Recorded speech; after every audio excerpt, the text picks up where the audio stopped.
Muito bem, vamos falar agora sobre a indústria da construção civil, que é a NR18. Conteúdo do trabalho: Introdução e visão geral, NR18 PCMAT-PPRA, doença ocupacional e risco da construção civil, queda, choque elétrico, soterramento. Indústria da construção civil. A construção é um dos ramos mais antigos do mundo, no Brasil. A construção civil teve em seu auge na década de 40, sendo considerado um dos mais avançados na época. Em 1974, o Brasil foi considerado pela OIT como campeão mundial de acidentes de trabalho. Em 2003, dos 355 mil acidentes de trabalho fatais que aconteceram em cada ano no mundo, aproximadamente 60 mil, ou seja, 17%, ocorreram em obras de construção. Os operários de construção civil estão entre os 12 classes mais sujeitas a acidentes de trabalho. Temos aqui uma tabela, então, mostrando em quarto lugar no ranking mundial, tá? Não é pouca coisa, é no mundial. Número de acidentes de trabalho registrado na indústria entre 1998 e 2004. Temos também o registro de ocorrência que vem crescendo em tempos absolutos, que foi calculado até 2006. Segundo o quadro 1 da NR4, são consideradas atividades da indústria da construção: preparação do terreno, obras de infraestrutura, obras de instalações, obras de acabamentos e serviços auxiliares da construção, serviços de demolição, reparo, pintura, limpeza, manutenção de edifício em geral. Estabelece diretrizes de ordem administrativa, de planejamento, de organização que objetivam a implementação de medidas de controle e sistema preventivo de segurança nos processos, nas condições e no meio ambiente de trabalho na indústria da construção. Aqui está falando mais, só para dar uma resumida, a NR18 fala mais sobre saúde e segurança no trabalho, sobre doenças ocupacionais, riscos na construção, etc. Programa de condições e meio ambiente de trabalho. É um plano que estabelece condições e diretrizes de segurança do trabalho para obras e demais atividades relativas à construção civil. Qual que é o principal objetivo? Garantir a saúde e a integridade dos trabalhadores, definir atribuições e responsabilidades às pessoas que a administram, fazer prevenção dos riscos que derivam do processo de execução das obras, determinar medidas de proteção e prevenção que evitem ações ou situações de risco, aplicar técnicas de execução que reduzam ao máximo os riscos de acidentes e doença ocupacional. Também fala como obrigatoriedade a sua elaboração e cumprimento nos estabelecimentos com 20 trabalhadores ou mais, deve contemplar as exigências contidas na NR9, que é o Programa de Prevenção e Risco Ambiental, que é o PPRA, que a empresa deve conter, deve ser mantido no estabelecimento à disposição do órgão regional do Ministério de Trabalho, deve ser elaborado e executado por profissional legalmente habilitado na área de segurança do trabalho, ou seja, o técnico. Tem como responsáveis o empregador ou condomínio a sua implementação nos estabelecimentos. Estabelecido pela NR9, o programa tem como objetivo definir uma metodologia de ação que garanta a preservação da saúde e integridade dos trabalhadores, face aos riscos existentes nos ambientes de trabalho. Sua elaboração deverá conter, pelo menos, planejamento anual com o estabelecimento de metas, prioridades e cronograma, estratégia e metodologia de ação, forma de registro, manutenção e divulgação dos dados. Seu acompanhamento e avaliação deverão ser feitos pelo SESMIT. Aqui temos um roteiro para elaboração do PPRA ou um organograma mostrando como que deve ser feito. Na indústria da construção civil temos a doença ocupacional, risco de acidente, risco ambiental e risco ergonômico. Vamos lá, falar sobre alguns. As imagens são fortes, tá? Alergia pelo cimento, pedreiro com eczema alérgico crônico provocado por cimento. Esse aqui de baixo é alergia, a mesma coisa. Nos pés com infecção causada pelo cimento, e aqui queimadura pelo cimento, isso é a longo prazo. Agentes físicos, tem aí o ruído, temperatura extrema, pressão anormal, vibração e radiação. Agente químico, tem aí a poeira, operação de pintura e uso de solvente, hipermeabilizante e substâncias químicas, manuseio de álcalis e asfixia química por inalação de gases tóxicos. Agentes biológicos, bactéria, fungo, bacilos, parasitas, protozoários, vírus, dentre outros, escavações de valas e tubulações, obras de saneamento. Riscos ergonômicos, esforço físico intenso, levantamento e transporte manual de pesos, tem a forma adequada para se fazer isso e evitar ao máximo, trabalho em turno e noturno, situações causadoras de estresse físico e ou psíquico, também entra como risco ergonômico. EPIs, na NR18 que a gente já tá fazendo, fala sobre as condições de meio ambiente do trabalho na construção da indústria. E a NR6, que a gente já viu, é equipamento de produção individual.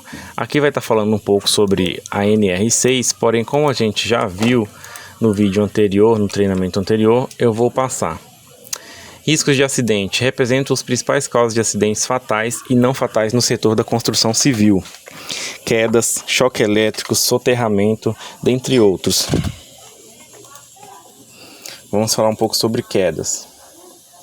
As estatísticas do Brasil mostram que a falta de proteção em situação de risco de queda de altura constitui-se na causa principal de elevado número de acidentes fatais, vitimando centenas de trabalhadores a cada ano. E está em primeiro lugar como acidente do trabalho, é o de altura, tá? NR35. Atividade com risco de queda. Partes periféricas de lajes, vãos de acesso às caixas de elevadores, vãos de escadarias ou rampas, serviços executados em sacadas ou varandas, construção e manutenção de telhados e ou cobertura é onde acontece mais, que o Joãozinho, o pedreiro lá de 25 anos de profissão, nunca usou um cinto na vida de trabalho em altura, chega lá, não, vou bater a laje, vou colocar um telhado, vou fazer da minha forma que eu sempre fiz minha vida inteira. De repente, acontece o acidente, né? Porque ele não é um super-herói, ele não tá, não vai escapar, entendeu? Ele também é sujeito a acontecer acidentes com ele. Montagem e desmontagem de andames, onde as pessoas erram bastante, porque tem a forma correta de se montar andame. Existe até um curso para montador de andame. Trabalhos em andames suspensos, montagem de elementos estruturais pré-moldados e metálicos, manutenção de fachada de edifício e inspeção e manutenção de chaminés, que não é nos casos. Perda de equilíbrio do trabalhador à beira de espaço sem proteção. Aqui está tudo errado. Ele não está com os EPIs e aqui não tem o EPC, equipamento de proteção coletivo, que é o guarda-corpo. Falta de proteção.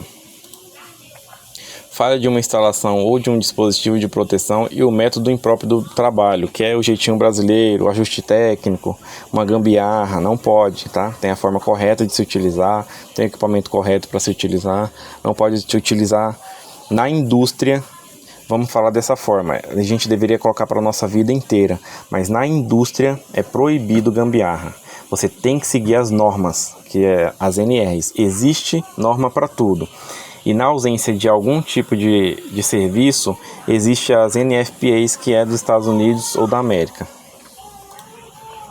Contato acidental com condutor ou massa sob tensão elétrica. Trabalhador não apto ao trabalho em altura, com problemas de saúde. Esse daqui é muito comum acontecer, tá? De rede elétrica, só erguer a escada e trabalhar lá no poste, de repente toma um choque ou tá movendo algum andame, algum equipamento numa altura em que tem um fio próximo. Trabalho em altura não é permitido se aproximar de rede elétrica a 3 metros, tá? É 3 metros de distância de rede elétrica, por exemplo. E as pessoas pecam nisso. Ontem a CPFL estava aqui em casa e eles tiveram que desligar a energia de umas 3, 4 ruas para eles poderem fazer a manutenção em um fio que caiu. Ficou teoricamente até umas 11 horas, 10 horas da noite sem energia porque eles estavam fazendo essa manutenção. Mas por quê? Eles iam fazer trabalho em altura. Então é proibido trabalhar em altura próximo de rede elétrica energizada.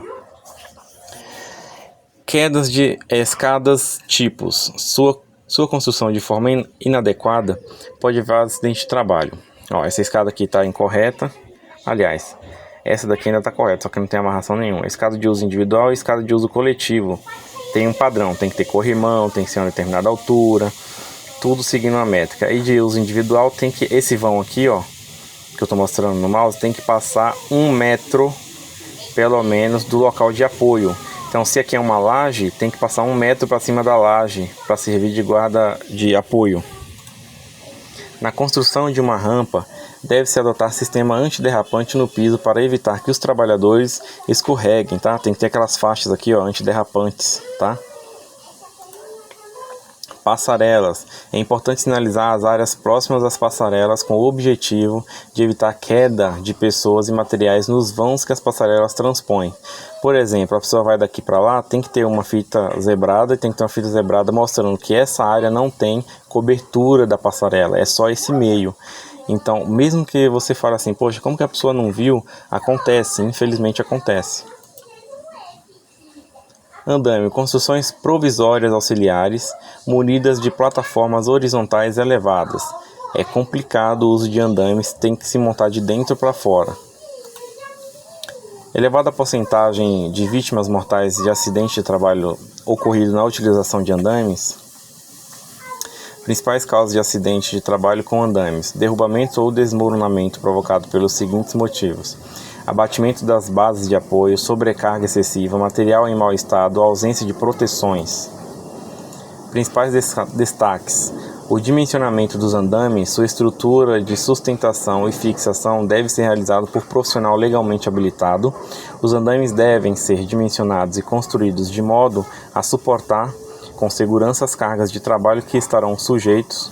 O piso de trabalho dos andames deve ter forração completa, antiderrapante, ser nivelado e fixado de modo seguro e resistente. Deve ser tomadas precauções especiais quando de montagem, desmontagem e movimentação de andame próximo às redes elétricas, tá? Lembra que eu falei? 3 metros no mínimo de distância, tá na NR 35. Os andames devem dispor de sistema guarda-corpo e rodapé. É proibido sobre o piso de trabalho de andame a utilização de escada e outros meios para atingir lugares mais altos. Por exemplo, ali vocês viram um modelo de um andame com escada. Vou mostrar, ó. Aqui tem uma escada. Essa escada, ela é fixa do andame. É o modelo dele. Dessa forma é permitido. Mas se você colocou aqui o andame, colocou as plataformas aqui, vai ficar em cima do andame, e aqui em cima da plataforma você colocou uma escada para alcançar o outro lugar, aí já passa a ser proibido. Temos andame suspenso mecânico, que é o suspenso mecânico leve e o mecânico pesado. Andame em balanço e andame simplesmente apoiados, isso aqui é feito uma amarração. Nunca trabalhe sobre andames durante tempestade, chuvas ou ventanias. Olha aí o que pode acontecer. Escada tipo marinheiro. Medidas de proteção contra quedas de altura, guarda-corpo. Proteção sólida fixada e instalada nos lados expostos das áreas de trabalho, andame, passarela, plataforma, escadaria e ao redor de aberturas de piso ou paredes, para impedir a queda de pessoas. É isso aqui, ó, guarda-corpo, ó. É obrigatório ter, se você for realizar trabalho próximo dessa área.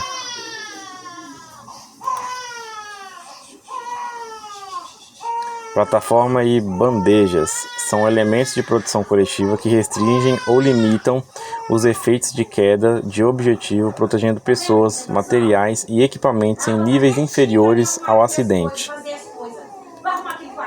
Regras gerais de segurança.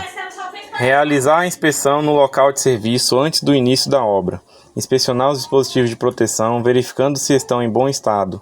Preparar e montar todo o equipamento necessário para a prevenção de acidentes. Verificar se todo o pessoal envolvido está apto ao serviço. Isolar e sinalizar toda a área sobre o serviço. Choque elétrico. É uma perturbação acidental que se manifesta no organismo humano quando percorrido por uma corrente elétrica. O estático é o contato com o equipamento que possui eletricidade estática, como um capacitor carregador. E o dinâmico é o contato ou excessiva aproximação de fio fase de uma rede ou circuito de alimentação elétrico descoberto. Não vamos entrar na NR10, que é sobre eletricidade. Eu vou pular essa parte, que não tem necessidade. Ó, isso aqui foi eu já vi esse vídeo, ele tá na internet. O cara tava, ele e o amigo dele estavam empurrando o andame, tem uma rodinha. Estavam empurrando o andame quando encostou na rede elétrica e os dois morreram, queimados na hora.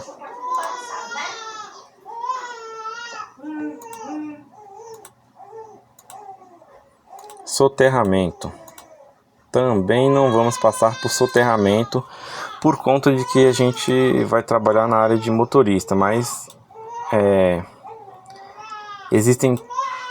existe toda uma técnica para se utilizar um trabalho de escavação. Não é simplesmente chegar lá, escavar e pronto.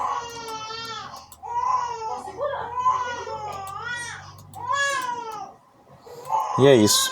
Espero que vocês tenham gostado. E para ficar claro, a NR18 fala mais sobre segurança e saúde do trabalhador em construções e indústria.